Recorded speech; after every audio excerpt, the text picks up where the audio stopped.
Let's start with a very interesting story from Sheet Mask Wine Baking. Shut down my bakery, you say? Sure. Sequel to Exactly 1 pound, you say? Sure. Hello, everyone. Hope you're all doing well. A month or so ago, I posted about a little MC I did, and everyone really enjoyed the whole thing. I wasn't expecting to have a follow-up, but a lot happened in the past month that culminated in another little MC with a side of petty revenge from me, so I figured I'd give you all an update. Apologies if this is a little long. Firstly, a little recap. I'm a law student, graduating in less than a week, actually. I run a part-time bakery from my home kitchen because it helps me distress in between the work, and I donate all proceeds to my charity, so it's also a way of raising funds. Mine is the only bakery in my entire locality, so it became super popular amongst the families in my area super fast, and everyone especially loves my tart cakes. Last month, this one lady demanded 1 pound of this tart cake for the 1 pound price. No more, no less. So I gave her exactly that, and she was not happy and vowed she would never buy from me again and make sure to tell everyone she knew not to either. For the sake of convenience, I will refer to her as EW going forward. Just a few days after this incident, I got infected with you-know-what. Thankfully, it wasn't a severe case, but my pre-existing health conditions did not help, and, at least for a week in there, I couldn't even sit up in bed. It just wrecks your body completely. I am still barely recovering. During that week, on one of the days when I had just a teensy bit more energy, I made one post on my Instagram blog about these breads that I baked before I tested positive, and my caption explicitly mentioned that I tested positive, that this was made before I went into quarantine. EW saw that post on Instagram, and I guess she didn't bother reading my caption. She repeatedly called me that day, constantly disturbing me in my rest till I gave in and picked up her call. Completely casual, no acknowledgement of our previous disagreement and her staunch vow to never support my business. She just went straight into it. Hello, yeah, I saw your photo of those breads on Instagram, and they look really nice. I want a basket of it tomorrow morning. I told her that I am sick and quarantined, but also I thought she was never going to buy from me again. She just laughed and said, No, those are just things one says. Please make those breads and send them over by tomorrow morning. So I told her again that I am sick with a highly contagious and deadly virus. I am not taking any orders right now. I heard her rant about today's generation as I hung up on her. She called me thrice over the period of my quarantine, each time for a different dish, and each time the conversation went the same. Apparently she was okay with me making them because she has antibodies, but like, I am sick? And incapable of getting out of bed? Let alone bake? Like I also mentioned, I am graduating. I have a lot of assignments and exams ongoing, and they sort of piled up because I couldn't do anything for almost 3 weeks. On top of that, I am also recovering, and it's not been easy. So I sent out a broadcast message saying I won't be taking any orders for May. Any baking I've done the last few days has been just stress busters and easy stuff that does not require a lot of effort. On Sunday, I made a baked eggless cheesecake, something I've had on my to-do list for the longest time. Pick on my profile if you're interested, and made a very excited post about it on my blog because it came out perfectly. The post was barely up, and EW called me. Sigh. I respond because it's just too much of a hassle to ignore her at this point. Child Hua, I saw this mango cake type thing just now on Instagram. Can you make 1 pound? Yeah, she's still hung up on the 1 pound of that, and 4 loaves of freshly baked bread for tomorrow. I want them by 8 a.m., just in time for breakfast. And I'm just gobsmacked because firstly, I don't take orders on such short notice. I need at least 48 hours so I can plan and prepare accordingly. Secondly, 4 loaves of bread by 8 in the morning means I would have to make them all night long, which I am definitely not doing. This is a part-time home bakery, not a bread factory. Third, she knows I'm not taking orders right now.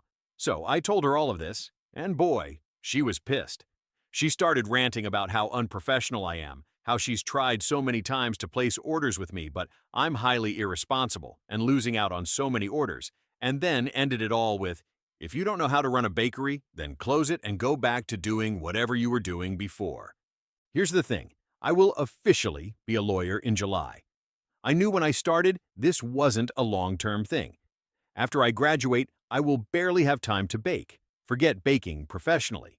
I was initially planning on doing this while I was still unemployed, but I figured I can dedicate a month or so to just the job hunt. So I sent out another broadcast message stating that XYZ Bakery will officially be closing after June, and I will no longer be taking orders due to some recent negative feedback. One of my regular clients called me and wanted to express how sorry she was to hear, wanted the whole story. So I told her everything EW told me that day about being unprofessional and that I should shut down my bakery. My culture likes to infantilize my generation, and I played my part of the sweet young kid who was scolded by an older woman and had obviously taken the scolding to heart, because kids should always respect their elders. What I didn't know was that my regular and EW are Siles. They're both married to two brothers and live next door to each other. My regular complained to their MIL about EW's behavior, and Mio berated her heavily for behaving so rudely with a child. I'm 23, but as long as it works for me, and she should have more maturity as the adult. So today I got a call from EW with what is the typical adult way of apologizing. Child, why are you taking my words to heart? These are just things one says. I was only trying to help you be more professional and prepare you for the outside world. Don't close your bakery. I replied to her in a really innocent tone. No, Auntie, you were absolutely right. I shouldn't be baking. I should go back to law and focus on finding a job. I will do that. I won't take any more orders after June. My mom's friend, who basically runs the gossip channel of the neighborhood, told Mom that EW is being blamed by all the ladies for shutting down the only bakery in our area, and she is no longer invited to their weekly Zoom Tambola evenings. Literally translated from my language. Basically, a phrase that is used regularly over here means that some things are just meant to be said and not taken seriously. Just a way for the older generation to refer to the younger generation, kind of like Hausen is used in the West. The word is actually the same word for son in our language, but is used neutrally more. Edit. A lot of people have been asking for my Instagram handle. I would share it, but I'm not sure if it's permitted on this sub, so I've added it on my profile. OP's malicious compliance was flawlessly executed, quiet, strategic, and laced with irony. By respecting her elders' advice, she closed shop with dignity, letting EW take full blame. No yelling, no drama, just a sweet, silent takedown that ruined EW's social standing. The next story from No Good DM. Hair too long for dress code. A few years ago, I was a department manager for a large conference center. I ran the top performing department, as determined by guest feedback surveys, by a large margin. Like, no other department out of 1,200 employees was even close. And my dress style was always nice and professional. Dress code didn't say we needed to have on button-up shirts and ties, but I did it anyway because I looked great and professional, and I met with the leaders of large conferences multiple times per day. I dressed to impress. They were my clients, and whatever their problem was, I was going to fix it. My demeanor and professional attire did great things to alleviate their concerns. My bosses got on a dress code kick for some reason. They made me and my small department, 6 people total, starts wearing lamey, colorful, standardized shirts with a logo on front. The rationale was that the clients should be able to identify me as a staff member. I get the logic, but that was what my lanyard and name badge were for. Plus, the bright, colorful dress code shirt was actually detrimental to my work, as I often worked backstage as a tech during band performances. Industry standard color for techs is black, but they wanted me to wear bright yellow. Okay. I tell them my concerns for my shirt's bright colors being a distraction for the audience as I do work backstage. My bosses don't care. They made up a new dress code and want me to follow it. Fine. So I wear the shirt. But then I also wear a nice sweater vest, or just a vest, on top it. Still got my tie on. I like ties. But to make it explicitly clear I'm staff, I get my own hat made, at my own expense too, that shows the company's name on it. Again, my badge and lanyard are always visible. But now I can do my backstage work without being a distraction to the audience that might glimpse my movement as I go about doing scene changes, etc. But then my bosses tell me that the company's logo has to be visible on my shirt, and I therefore can't wear a vest. So then I get the company's logo embroidered on my shirt's sleeve, also at personal expense. Problem solved, right? I'm wearing the shirt they gave me and the company's logo is visible. At this point, my boss is pissed at me and is trying to write me up for any possible infringement of company policies. I know how to read a room, and I immediately start going to the HR director to approve of my new and evolving malicious compliances of this ever-changing dress code policy. My boss says that we can't wear hats. Okay, fine. My hair is visible for all to see, and I quickly become aware of the next thing my bosses are going to tell me to fix. My hair. They're going to cite some vague language in the employee handbook about hair length. So I go to the HR director preemptively and ask for clarification for hair length. After a 10-minute conversation, we both agree that I am perfectly fine with nothing to worry about. My hair is nice, in a bun, and looks good. It's well kept and stylish, and my specific clientele actually really like it because they're mostly hipsters anyway. But my bosses don't see it that way. They say that my hair is too long and needs to be cut. I ask them how long is too long. I am, after all, a rule follower and will obey the rules. One of my bosses, a woman with long hair that is actually against dress code because it's not put up into a bun, says that my hair should be less than shoulder length. My hair was in a man bun. I ask her if that policy extends to women as well. She says no, obviously, that this dress code only applies to men. Apologetically and feigning ignorance, I ask her to show me where it says that in the employee handbook. She shows me the section where it says that if the hair is longer than shoulder length, regardless the gender, it should be kept in a bun. I tell her that my hair is in a bun, as opposed to hers. Oh man, now it's getting real. I just called them out. They're not happy. My other boss, a guy with super short hair, less than a quarter of an inch long, tells me that as a guy, my hair shouldn't touch my shirt's collar. He tells me that a few stray hairs of mine are touching my color. I pull out my phone and take a picture of him. I show him that even his 1/4 inch hair is touching the collar. His head was leaned back and his hair was touching his collar. I ask them again to clarify how long is too long, because his 1/4 inch hair is too long for their standards. Side note, I love my thick hair. Someone telling me to cut it arbitrarily speaks fighting words. Then they tell me that I just need to do what I'm told because it's company policy, and if I don't do it, they'll get HR involved. I tell them I already got HR involved, and the HR director explicitly told me that my hair was perfectly fine. But these two bosses of mine just wouldn't let it go. They had to go after my hair. They told me that since I'm a manager and meet with group leaders, I have to go above and beyond what the dress code says, and I have to act professional in order for us to receive good guest feedback regarding professionalism. I tell them that I and my department are already the most professional and highest-rated department according to guest feedback surveys. I take the printout of the survey results out from my bag because I anticipated my lack of professionalism was going to be questioned and had it printed in advance. And I show them the survey. They read it, toss the paper aside, and tell me to cut my hair or be written up. Fine. The next day, I come into work with a shaved head.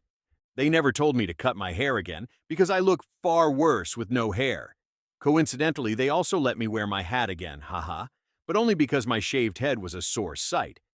As a point of interest, when I resigned from my position a year later, I submitted to HR my 80-point paper why my two bosses caused me to leave the organization, how they stifled me and my department from doing legitimately good and quality work, and how I felt that under their leadership, I was incapable of ever winning.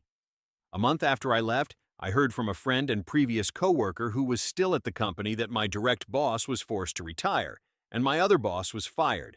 My friend told me that they were privy to a conversation held between the CEO and my female boss, the one who was fired, and my friend overheard the CEO say, "Your time here at this company is over, and I want you to know that when you're gone, your position will not be filled. Consider you and your position eliminated." Lastly, I haven't cut my hair since I left, apart from occasional trims. It's now almost 3 feet long, and I plan on giving my gorgeous lion's mane away to some charity that deals with making wigs for kids. Edit. Since many have asked, I'm uploading a few pictures to show my hair. One of the pics is my general attire, what I typically wear when not wearing the black shirt for performances.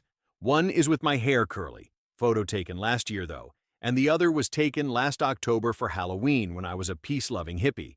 I removed my face so I won't be identified in case a previous coworker sees. The hair. Edit 2. Thanks everyone for your responses and for the awards. I had no idea this story would blow up like it did. Also, I'm sorry for the late replies and late posting of my hair. I have a newborn son, who is dang cute, BTW, and my time is often occupied in taking care of him. So, my apologies for my late responses. This was malicious compliance at its absolute finest, clever, calculated, and hilariously effective. OP followed every rule to the letter, exposed the hypocrisy, and delivered a visual consequence so impactful it forced policy reversal. It was more than perfect. The next story from MDLAPLA: workers stage a coup against the manager.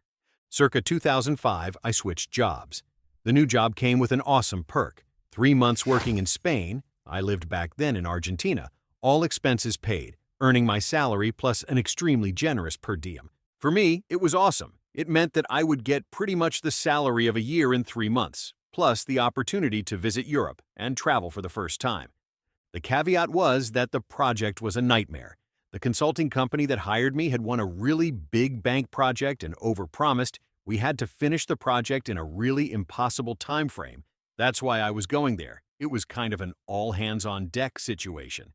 When I arrived there, working hours were ridiculous. 9 a.m. was the starting time, and we rarely left before 11 p.m., sometimes even being there till 1 or 2 in the morning. I had no problem with that. I was living in a hotel. The only people I knew in the city were in the project as well, so we bonded over the situation. My colleagues were also really supportive. They made a point that I wasn't going to work on weekend and told me that we work our asses off Monday to Thursday, but on Friday afternoon, you're going straight to the airport. You have to take on the opportunity to get to know Europe. We'll get by. The problem, as usual in this situation, was the project manager. We used to call him Sauron. He was a manager that took pride in saying, I started working in this company, I met my wife because of this company, I got married because of this company, I got divorced because of this company, I live because of this company. He was middle management, so, yeah. Since hours were really long, and pretty much everyone was exhausted from the night before, the tech team, minus Sauron, used to stroll down to a cafe down the street at 9:15 a.m. and have a hearty breakfast while we planned the day ahead. Team leaders were included, and it was kind of an impromptu and informal scrum meeting we held. One day, Sauron and I had a meeting with the client in the office. While I was there, client said to Sauron, BTW, I'm going to need this and that for this afternoon.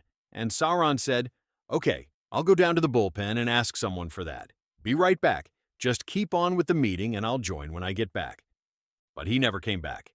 The meeting finished with me and the client, and Sauron never came back. After the client left, 2 hours later, I went down and found that nobody was in the bullpen. Not a single soul. Not Sauron, nor the team.